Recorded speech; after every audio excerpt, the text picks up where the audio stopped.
주님여 이 손을 꼭 잡고 가소서.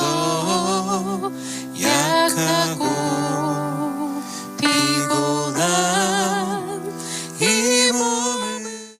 이 시간에 우리가 함께 나눌 말씀은 요한복음 14장 16절에서 18절입니다. 우리가 같이 교독하도록 하겠습니다. 내가 아버지께 구하겠으니 그가 또 다른 보혜사를 너희에게 주사 영원토록 너희와 함께 있게 하리니.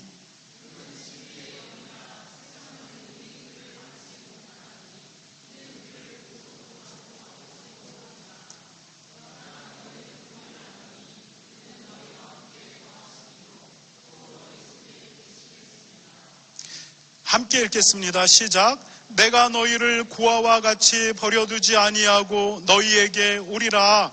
로마서 8장 9절을 함께 읽겠습니다. 시작.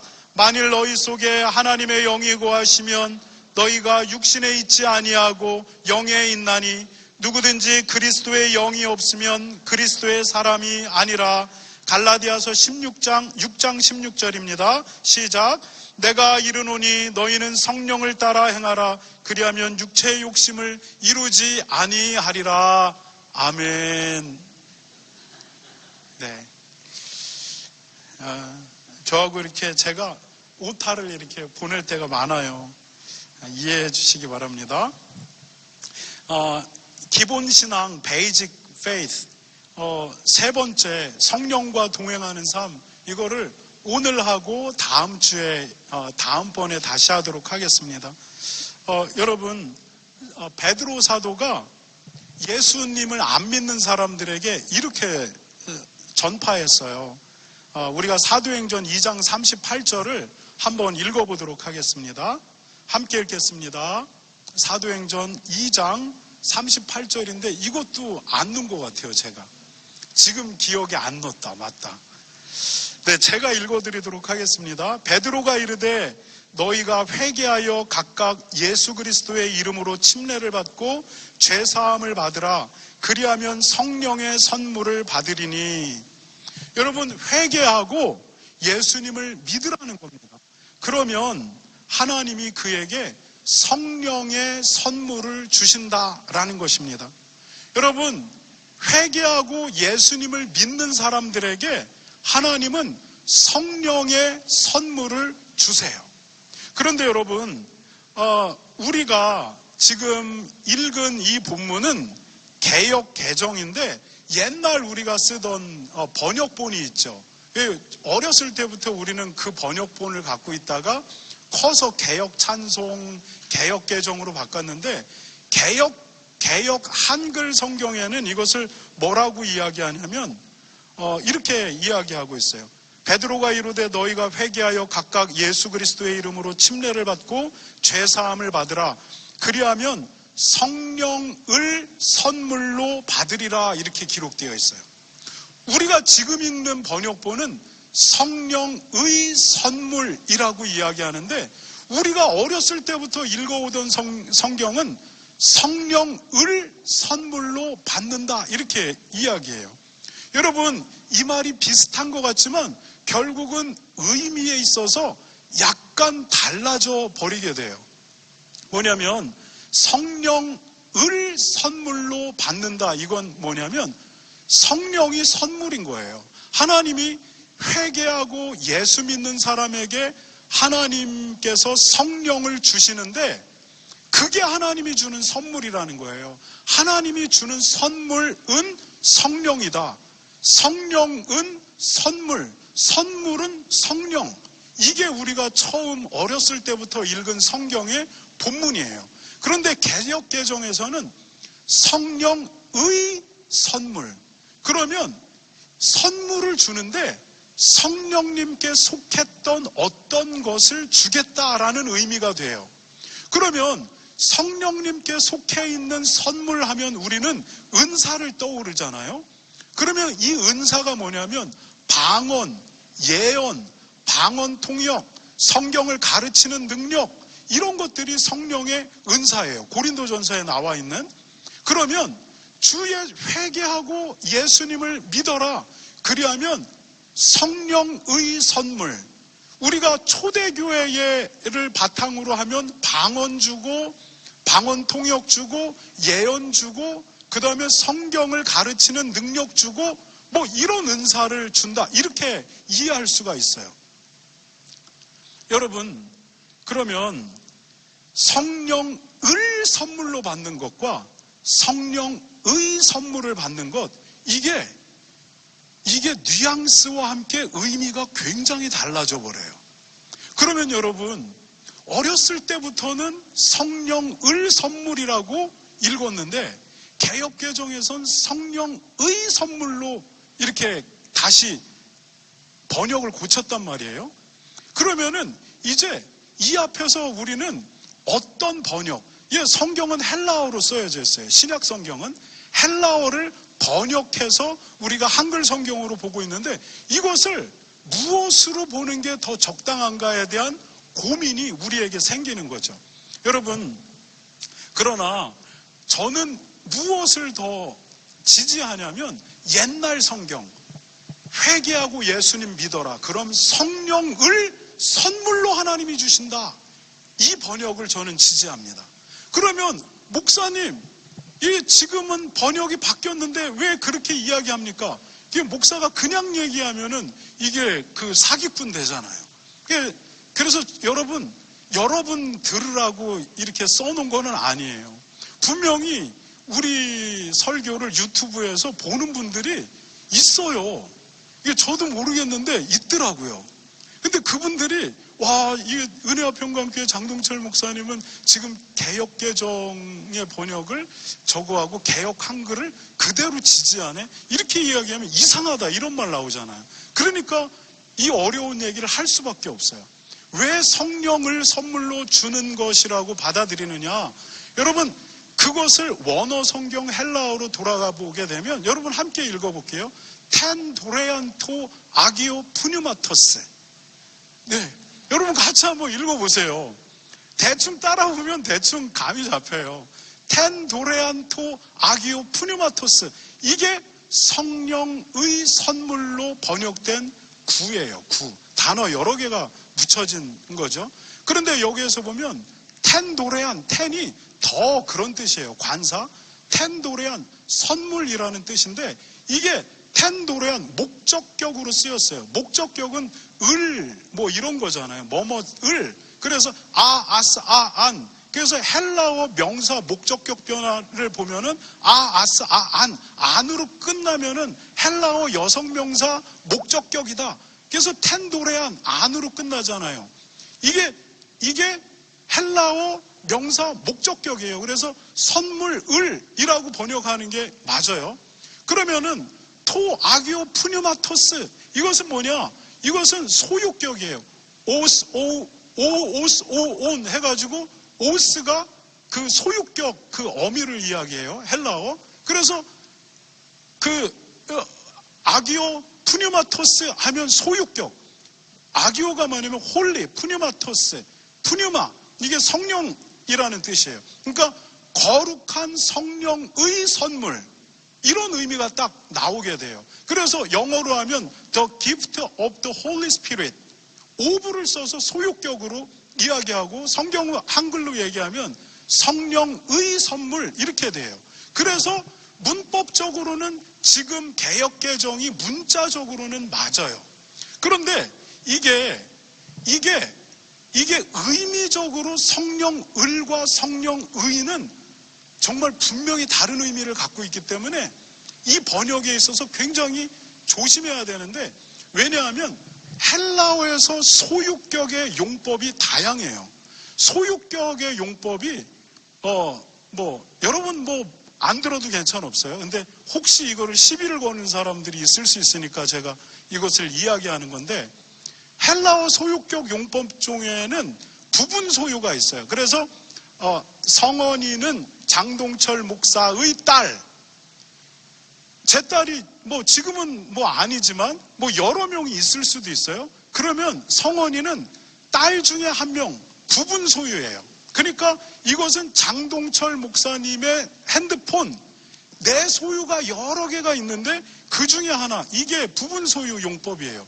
그런데 헬라어에 또 다른 용법이 있는데 뭐냐면 동등 소유 용법이 있어요. 그것은 뭐냐면 나 대상과 그것 소유가 동일한 동등한 위치에 있는 것을 이야기해요. 이게 헬라어에서 소유격 용법이에요. 그래, 이게 지금 그 바울 서신에 대한 연구로 들어가게 되면 이 바울 서신의 소유격을 이게 부분 소유격이냐 동등 소유로 봐야 되는가에 따라 번역이 완전히 달라져요. 이게 이제 그 바울 연구에 있어서 굉장히 치열하거든요. 그런데 이 부분에서 저는 뭐라고 생각하냐면 이거는 동등 소유격으로 봐야 된다 이렇게 생각을 해요. 그렇게 되면은 뭐냐면 선물 자체가 성령이 되는 거고 성령이 선물이 되는 거예요. 이것은 문법적으로 소유격으로 쓰여서 우리가 딱 듣기에는 부분 소유, 성령님께 속한 어떤 거를 준다 이런 말로 받아들이기 쉬운데 이게 헬라어 동등 소유 용법으로 생각했을 땐 성령이 선물이 되는 거예요. 그래서 문자적으로 번역한 지금보다도 지난번 우리가 개역 한글로 번역한 성령을 선물로 준다가 더 명확한 의미 전달이 가능한 번역이라고 믿고 있습니다. 그래서 은혜와 평강교회는 이 번역을 지지하는 거예요. 왜 이렇게 복잡하게 이야기하느냐? 이게 끄고 얘기할 수도 있는 것도 아니고 누군가가 이제 들어요. 그러면 이게 저는 아니라고 생각합니다. 대충 이렇게 이야기하면 목사님 이상하다 이런 얘기가 나와요. 그러면 여러분 우리가 회개하고 예수님 믿어라. 그러면 성령님을 선물로 준다. 이 문장인 거예요. 이 문장인 거예요. 이렇게 이해해야 성경 전체의 맥락과도 이게 맞아요. 여러분 지금 베드로는 예수님을 믿지 않는 유대인들을 향해서 복음을 전파하는 거예요. 주 예수를 믿으십시오. 회개하십시오. 그러면 하나님이 하나님의 영이신 성령님을 주실 겁니다. 이렇게 선포하고 있는 거예요. 만약에 다른 의미로 갖고 가게 되면 이렇게 이야기하는 거예요. 베드로가 회개하고 예수님 믿으십시오. 그렇게 되면 성령님께서 방언도 하고 방언 통역도 하고 그 다음에 이제 병 고치는 치유의 능력도 주고 그거 다 줄 겁니다. 이렇게 전도하게 되고 있는 격이 되는 거예요. 여러분 아닙니다. 우리가 죄인이 되면서 우리는 하나님과 영적으로 분리가 되어져 버려서 우리는 하나님의 영이 없어져 버렸어요. 그래서 창세기를 가게 되면 인간이 육체가 되었다 이렇게 얘기해요. 하나님의 영이 거하지 않고 인간에게서 하나님의 영이 떠나게 되면서 우리는 동물과 똑같은 존재가 된 거예요. 그래서 하나님을 인식하지 못하는 존재가 된 거예요. 그런데 지금 베드로가 주 예수 그리스도를 믿고 회개하고 예수님을 믿으십시오. 그러면 하나님이 그분의 영을 다시 주실 것입니다. 이렇게 말하는 겁니다. 그렇기 때문에 이 베드로가 말한 이 본문은 회개하고 예수 믿는 자에게는 하나님이 성령을 준다 이렇게 받아들여야 하는 겁니다. 여러분 하나님이 회개하고 예수 믿는 사람들에게 성령을 주시겠다고 약속하셨어요. 여러분 내가 예수님을 주인으로 믿고 받아들입니다 라고 할 때 하나님이 우리에게 거룩한 영, 하나님의 영, 예수의 영, 눈에 보이지 않는 그 영을 우리에게 주셨다라는 거예요. 여러분 우리가 회개하고 예수 믿기 전까지는 하나님의 영이 우리에게 올 수가 없어요. 왜 올 수가 없느냐면 우리의 죄 때문이에요. 죄가 있는 곳에 거룩한 영, 성령은 오지 않아요. 죄 때문에 하나님의 영이 우리를 떠나버렸어요. 떠난 게 아니라 우리와 더 이상 함께할 수가 없는 상태가 되어져 버린 거예요. 그런데 예수님이 십자가에서 그분의 피로 우리의 죄값을 치렀어요. 예수님이 십자가에서 우리의 죄를 씻었어요. 법적으로 예수님이 우리의 죄를 다 제거해 버리셨어요. 우리는 여전히 불완전하잖아요. 우리 속은 여전히 더럽잖아요. 여러분 알다시피 저 알다시피 여전히 더럽잖아요. 그러나 예수님이 하나님 앞에 법적으로 우리의 죄를 다 씻어 버렸어요. 그래서 이제 이때부터 성령님께서 우리 안에 들어올 법적 근거가 생겨버린 거예요. 그래서 우리 안에 성령님이 와 계시고 우리와 동행하십니다. 여러분, 예수님을 주님으로 받아들인 모든 사람에게는 이제 이 성령님이 와 계세요. 여러분, 예수님이 니고데모에게 성령으로 거듭난 사람에 대해서 이렇게 이야기해요. 얘들아, 바람이 어디에서 불어와서 어디로 지나갔는지 알지 못하듯이 성령으로 난 사람들이 그렇다, 이렇게 이야기해요. 내가 예수님을 주인으로 받아들인 어느 순간부터 바람이 지나간 것과 같은 흔적이 내 안에 남는 겁니다. 그 흔적이 뭐냐면 하나님에 대한 갈망, 선한 삶에 대한 갈망, 하나님의 계명을 따라야 된다라고 하는 어떤 부담감, 이런 것들이 내 속에서 일어나기 시작하고 내 삶의 방향이 서서히든 급격히든 바뀌어 나가기 시작하는 겁니다. 바람이 어디에서 불어와서 어디로 가는지 알지 못하는 것처럼 성령으로 거듭난 사람들도 이러하다. 예수를 주님으로 믿겠다라고 결심하는 그 사람들에게 예수님이 성령을 보내시고 성령님이 여전히 부족한 우리 안에 들어와 계실 법적 근거를 갖고 이 안에 계시는 것입니다. 이것이 그리스도인의 정체성입니다. 여러분, 그러면 여러분 안에 성령님이 와 계시다라고 하는 것을 믿으시기 바랍니다. 성령님이 여러분에게, 하나님이 성령을 여러분에게 보내셨다라고 하는 것을 인식하시기 바랍니다. 그렇다면 성령님은 누굴까? 여러분, 성령님은 어떤 분인가? 성경에서 성령님을 뭐라고 이야기하냐면 성령님은 인격적인 분이다, 이렇게 이야기해요. 인격적이다라는 게 뭐냐면 인격을 갖고 있다는 거예요. 사람에게 인격이 뭐냐면 사람이 생각하죠. 그리고 판단하죠. 그리고 느껴요. 그런데 성령님이 동일하게 느낀다는 거예요. 그리고 성령님이 느끼고 화가 나기도 하고 슬프기도 하고 그리고 분노하기도 하고 성령님이 즐거워하기도 한다, 이렇게 이야기하고 있어요. 여러분, 에베소서 4장 30절에 보면 성령을 근심하게 하지 말라, 이렇게 이야기해요. 성령님이 근심한다는 거예요. 이거 아닌데 어떡하지? 저거 아닌데. 성령님이 이렇게 근심한대요. 우리 속에 계신 성령님이. 그런데 그 성령님이 왜 근심하는 겁니까? 우리가 하나님 뜻대로 살지 않는 겁니다. 우리의 마음에 죄가 있는 거예요. 우리가 죄 속에 있는 거예요. 그러니까 우리를 가장 잘 아시는 성령님께서 그거 아닌데, 그리고 걱정하시고 근심하신다, 이렇게 말하는 겁니다. 여러분, 성령님 근심시키지 마시기 바랍니다. 그리고 로마서 8장 26절에 보면 성령님은 탄식하시는 분이래요. 탄식이 뭐죠? 이 안에서 슬픔이 터져 나오는 겁니다. 여러분, 로마서 8장 26절에 보면 우리가 마땅히 구해야 할 바를 알지 못하지만 성령이 말할 수 없는 탄식으로 우리를 위하여 하나님 앞에 직접 친히 간구한다, 이렇게 이야기하고 있어요. 여러분, 제가 우리 성원 엄마랑 결혼하려고 이렇게 했는데 모든 분들이 다 뜯어 말리셨어요. 뜯어 말리셔가지고 저는 그때 생각한 게 나의 영적인 리더들이 이것을 막으면 이거는 하나님의 뜻이다, 이렇게 생각하고 있었어요. 그런데 제가 아무리 생각해도 그분들은 분명히 이 결혼을 반대할 게 뻔해요.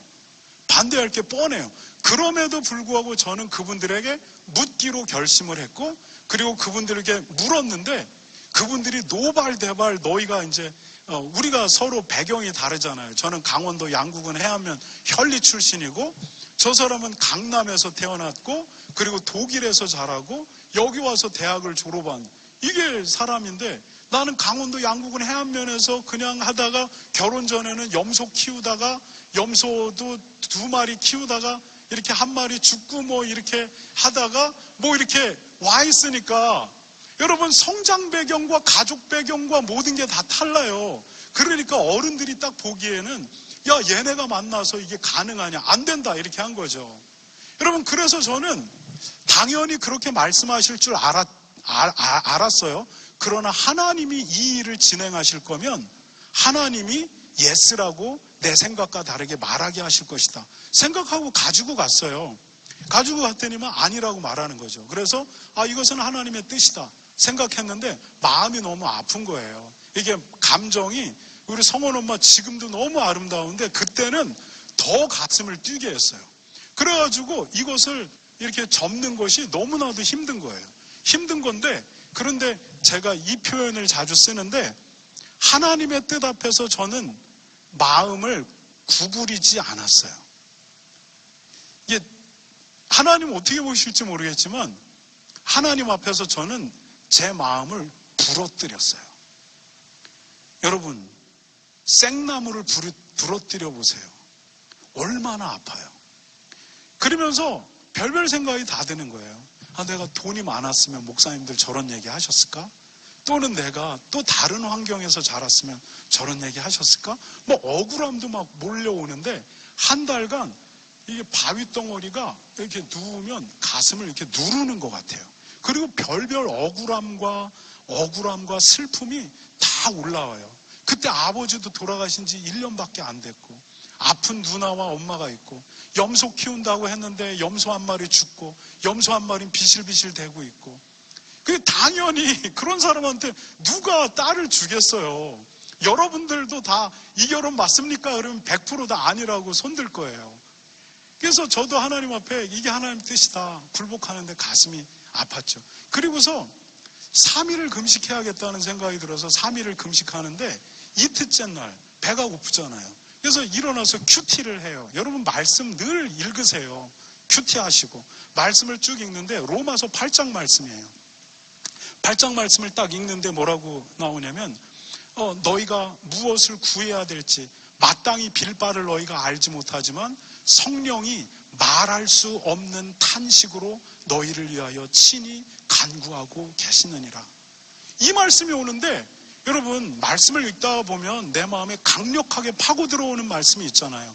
내가 이거 좋다 이게 아니라 이 말씀이 나에게 파고 들어오는 거예요. 그래서 하나님이 나에게 말씀하시는구나. 근데 저는 이렇게 생각을 했어요. 뭐냐면 두 사람이 너무 다른 배경 속에 자랐으니까 결혼하면 앞으로 쫑날 게 뻔하니까 하나님이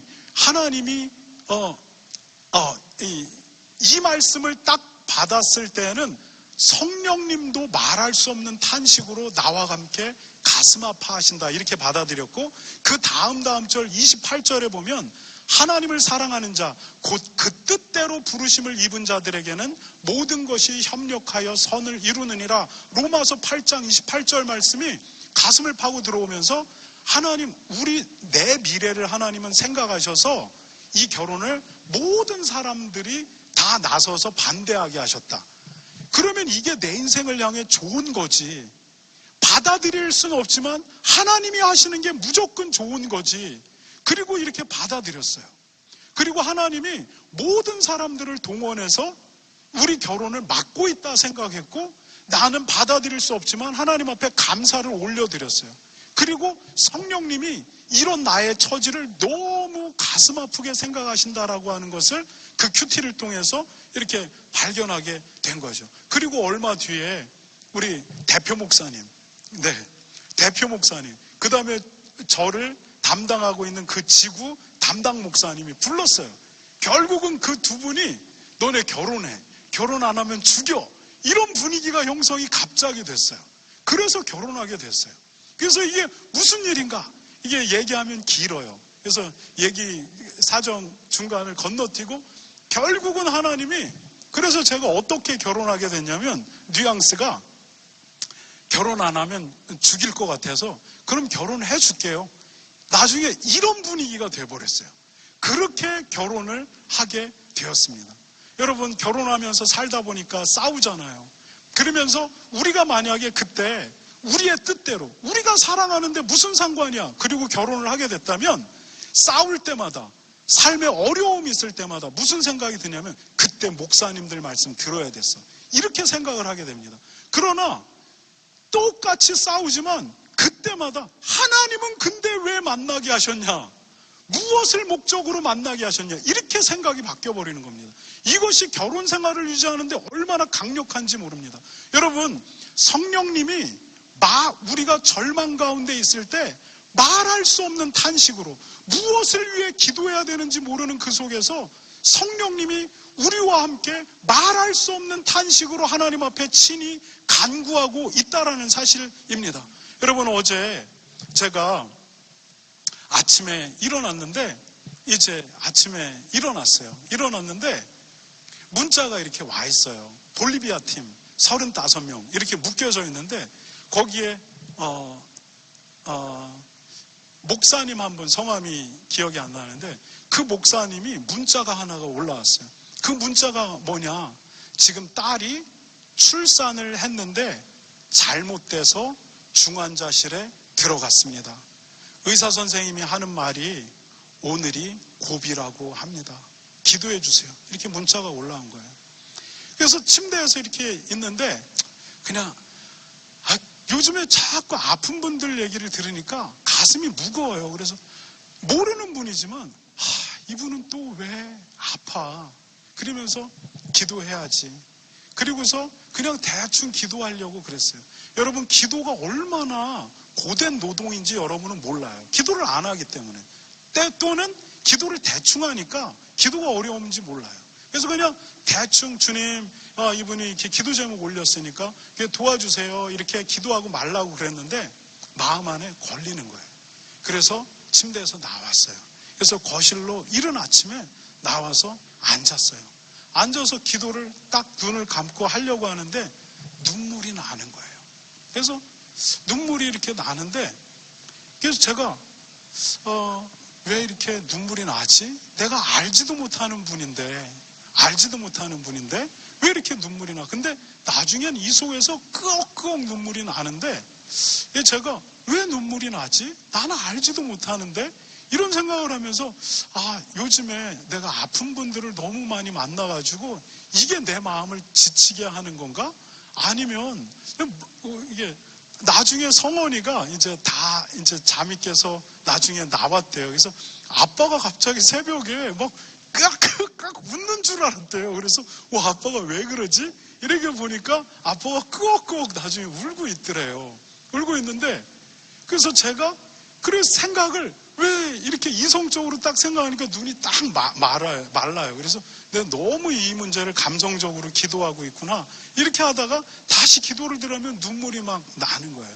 그러면서 기도를 이렇게 하고 마쳤는데 오늘 아침에 그분이 이 볼리비아 선교에 참여하게 돼요. 그런데 딸을 그 상태로 두고 와야 되는 거예요. 그런데 응급실 안에서 가장 위중한 응급실이 있고 그 다음 위급한 중환자실과 일반 중환자실과 이렇게 분리가 되어 있는데 목사님이 이렇게 김동기 목사님이라는 분이 저는 몰라요. 할렐루야, 저의 딸 하영이를 위해 기도해 주셔서 고맙습니다.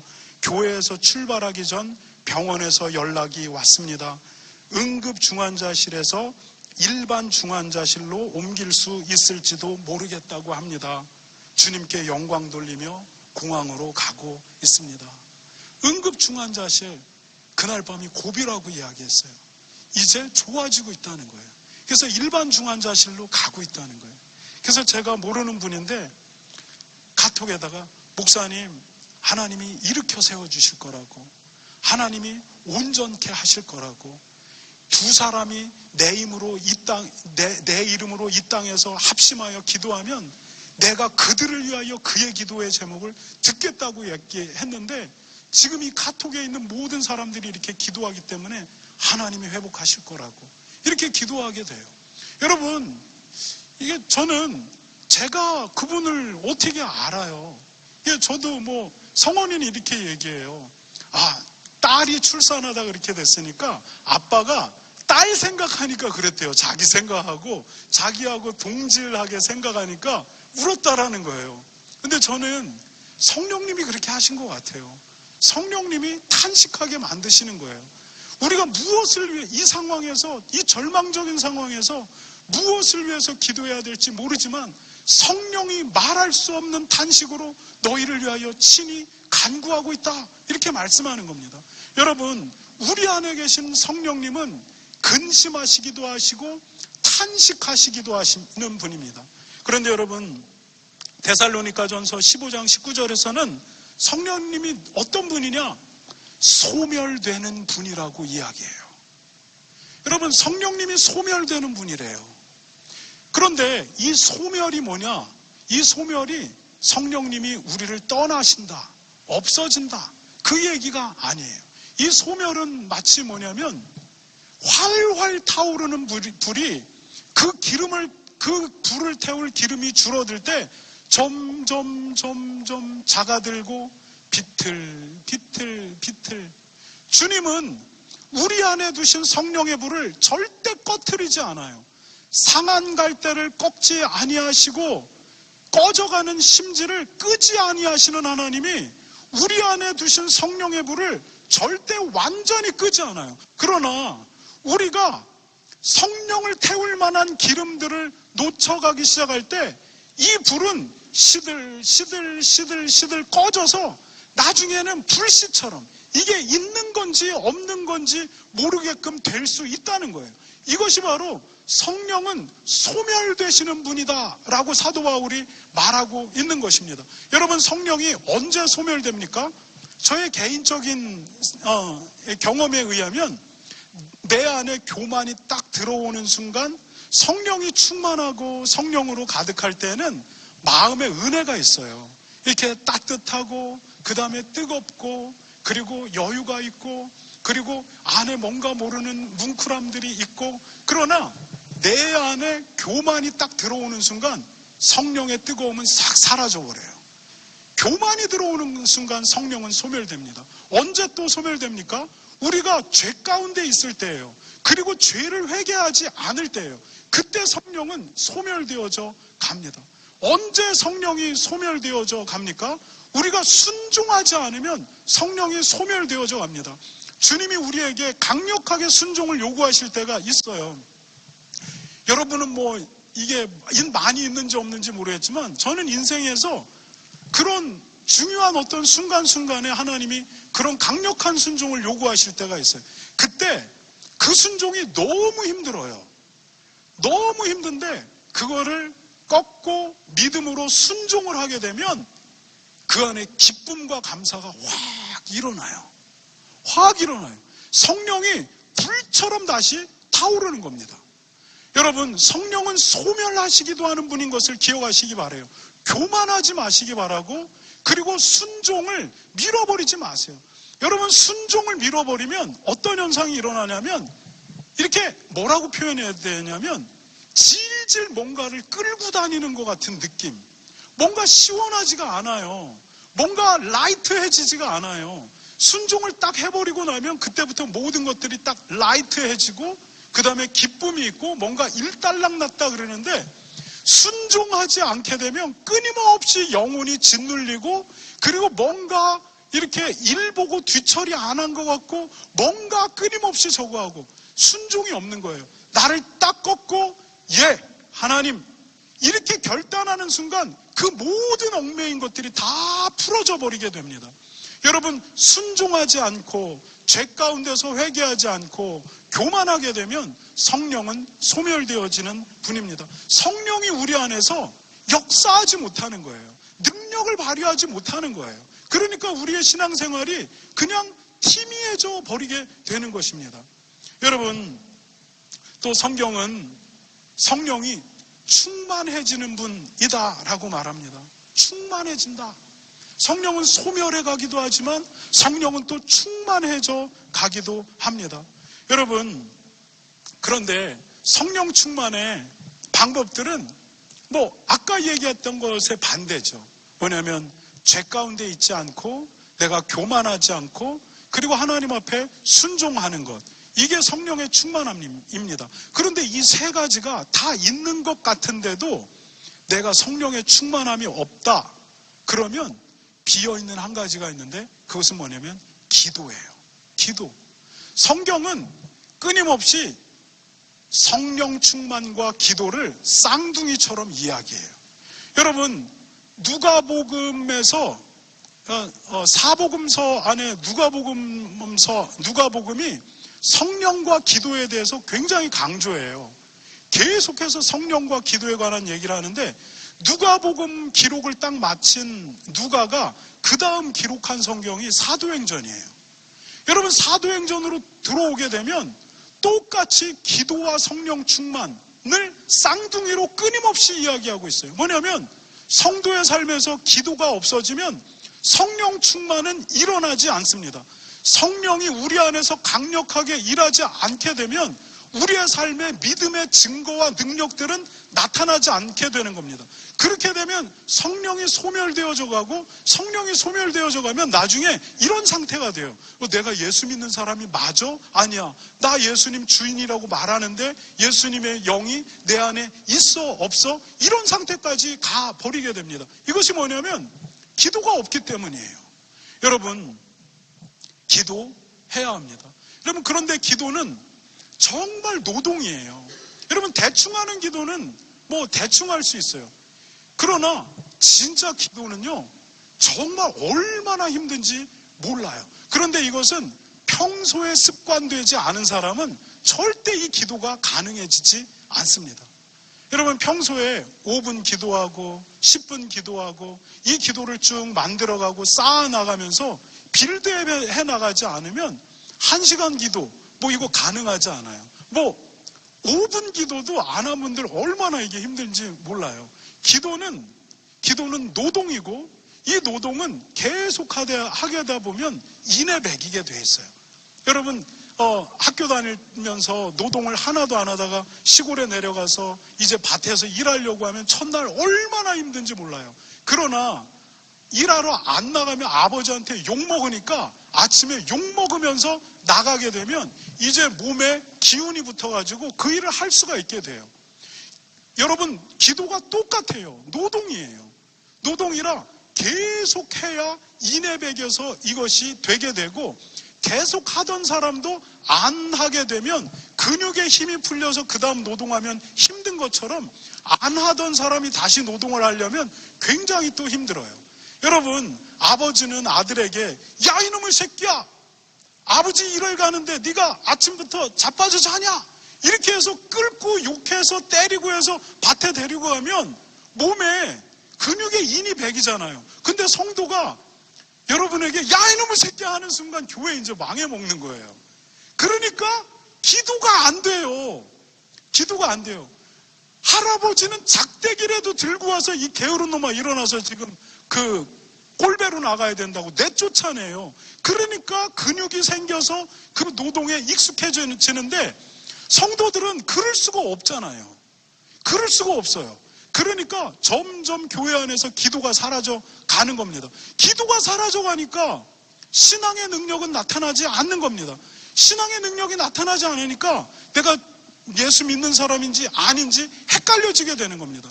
이제 어려움이 오면 여차하고 신앙을 팔아먹을 모든 준비를 다 갖추고 살아가는 겁니다. 여러분, 성령은 충만하기도 한 분입니다. 그분은 우리가 순종할 때 충만하게 차오르고, 우리가 죄 가운데 회개할 때 다시 충만하게 차올라요. 여러분, 저는 그런 경험은 못 해봤는데 그게 무슨 말인지는 알 것 같아요. 그렇다라고 해서 한 번 터졌다고 맨날 터지는 게 아니에요. 집사님 기도 안 하시면 이제 깜깜해져요. 무뎌져요. 찔러도 아픈지 안 아픈지 모르게 됩니다. 그런 아무튼 회개와 성령 충만, 그 다음에 끊임없는 기도, 이것들이 성령 충만의 열쇠입니다. 여러분, 성령 충만을 유지하시기 바랍니다. 여러분, 그러면 성령이 거하는 사람들, 이 사람들은 어떤 사람이냐? 고린도전서 12장 3절은 이렇게 이야기합니다. 한번 읽어보도록 하겠습니다. 시작. 그러므로 내가 너희에게 알리노니 하나님의 영으로 말하는 자는 누구든지 예수를 저주할 자라 하지 아니하고 또 성령으로 아니하고는 누구든지 예수를 주시라 할 수 없느니라. 여러분, 하나님의 영이 아니면, 성령이 아니면 예수님을 주님이라고 고백할 수가 없대요. 여러분, 내가 예수님이 주인입니까? 라고 물었을 때 네, 예수님이 주인입니다 라고 고백할 수 있는 것은 내 속에서 나오는 것이 아니라 성령님이 우리를 그렇게 이끄셔서 결국 그렇게 고백하게 만드는 것이다 라고 말해요. 여러분 예수님이 여러분의 주인입니까? 여러분 예수님이 여러분 주인입니까? 네, 다 졸려가지고요. 근데 끝나요.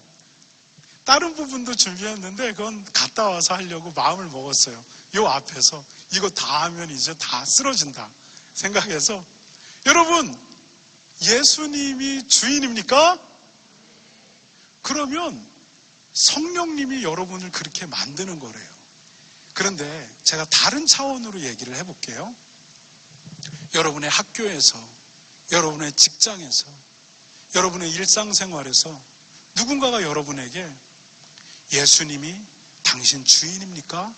라고 물어봤을 때 네, 예수님이 내 주인입니다 라고 여러분 고백할 수 있습니까? 그 사람은 성령이 거하는 사람이에요. 여러분, 물론 우리가 퍼블릭 공간에서 누군가가 나에게 물을 때 예수님 내 주인입니다 라고 말하는 거 굉장히 당황스럽죠. 당황스럽고 어색해서 주춤주춤할 수가 있어요. 그러나 정말 예수님을 주인으로 믿는 사람은 네, 예수님 내 주인이라고 고백해요. 내가 죄 짓고 뭐하고 막 살아도, 막 살고 있어도 갑자기 누군가가 훅 너 예수 믿는 사람 맞냐? 그러면 막 살아서 너무 당황하고 황당하는데도 네, 죄송해요. 내가 예수 믿는 사람 맞아요. 회개할게요. 이렇게 얘기해요. 여러분, 예수 믿는 사람 예수님이 주인이라고 고백하게 돼요. 여러분, 너희가 회개하고 예수를 믿고 침례를 받으면, 세례를 받으면, 여러분, 침례나 세례가 무엇입니까? 대중 앞에서 예수님이 내 주인이라고 고백하는 거예요. 나는 오늘부터 예수 그리스도를 나의 주인으로 받아들입니다. 나는 오늘부터 내가 죄인인 것과 예수님이 내 죄값을 십자가에서 대속하신 것, 그것을 여러분 앞에 공개적으로 내가 공포합니다. 이제 여러분은 나를 감시하시기 바랍니다. 이게 바로 세례와 침례의 장면들이에요. 그러나 이것들이 침례가 세례로 바뀌면서 약식으로 바뀌면서 이제 교회 안에서 물을 뿌리고 마는 것으로 그냥 끝내니까 우리가 종교 행사로 생각하지, 여러분, 이것은 신앙의 어떤 선포입니다. 나는 이제 예수님을 주인으로 받아들인 사람입니다가 침례의 선포인데, 그래서 우리가 공원으로 가요. 호숫가로 가요. 그래서 호숫가에서 하얀 옷을 입고 이단 집단처럼 텐트 치고 이제 찬송하고 예수 믿겠다는 사람들 호숫가로 들어와서, 그리고 호숫가에서 고백하게 만들고, 그리고 물속에 들어가게 합니다. 호숫가에서 많은 사람들이, 어떤 사람은 조롱해요. 어떤 사람은 그 광경을 보고 눈물을 흘려요. 여러분, 내가 그럴 수 있는 결단이 뭐냐면 내가 예수님 주인으로 받고 나가겠다라고 하는 결단이 거기서 시작이 되는 겁니다. 여러분, 올해도 7월 달에 침례식이 호숫가에서 있게 돼요. 작년에 어떤 사람이 우리가 침례를 하는데 뭐라고 막 저주를 퍼부어요. 희한한 얘기를 막 하면서 조롱하면서 나가요. 너는 그래도 나는 예수 그리스도가 생명이고 영생이고 우리를 천국으로 이끄실 분이기 때문에 그분을 나는 주인으로 받아들인다 라고 선포하는 겁니다. 여러분, 누구든지 예수가 아니면, 성령이 아니면 예수를 주라고 시인할 수 없다. 성경은 딱 못 받고 있어요. 여러분, 예수님이 주인이라고 여러분이 고백할 수 있는 용기가 있다는 것은 뭐냐면 내가 하는 게 아니에요. 여러분 안에 오신 성령님이 여러분으로 하여금 고백하게 만드는 거예요. 여러분에게 부담을 주는 겁니다. 여러분에게 푸시하는 거예요. 고백하라고. 그리고 고백하게 만드는 겁니다. 여러분, 그가 예수 그리스도의 영이 거하는 사람이고, 예수 그리스도의 영이 거하지 않는 사람은 그리스도의 사람이 아니고, 예수 그리스도의 영이 거하는 사람은 그리스도의 사람이다. 그는 누구냐? 예수를 주라 고백하는 사람이고, 그는 뭐냐면 부족하지만 예수님의 계명을 지키려고 하는 사람이에요.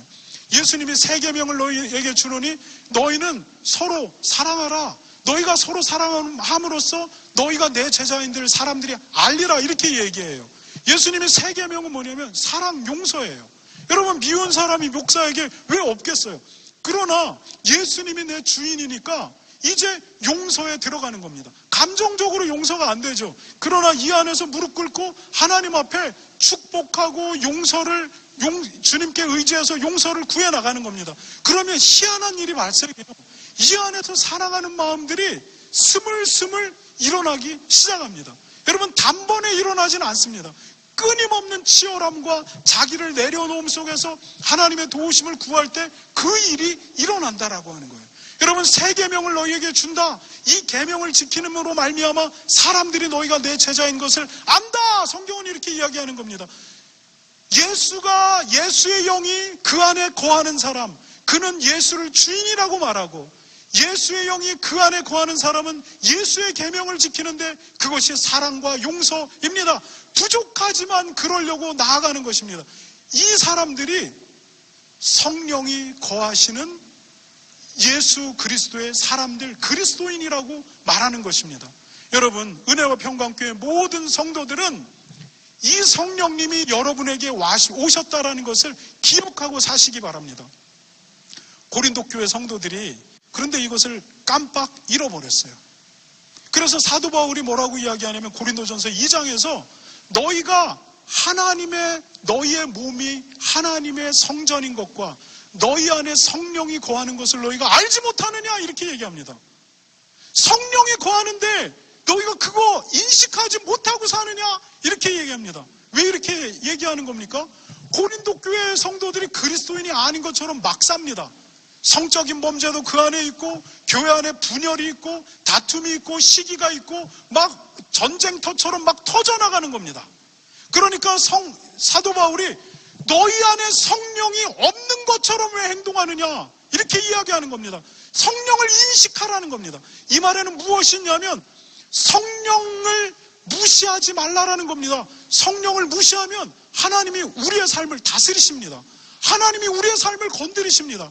우리 안에 성령이 와 계시다라고 하는 것과 그분은 인격이시다라는 것과 그분이 슬퍼하시기도 하시고 기뻐하시기도 하시고 우리를 위해 탄식하시는 분인데 그분을 인식하면서 그분과 동행하고 그분과 교제하고 살으라는 겁니다. 성령이 우리 안에 거하는 것, 그거 까먹지 말고 살라라는 겁니다.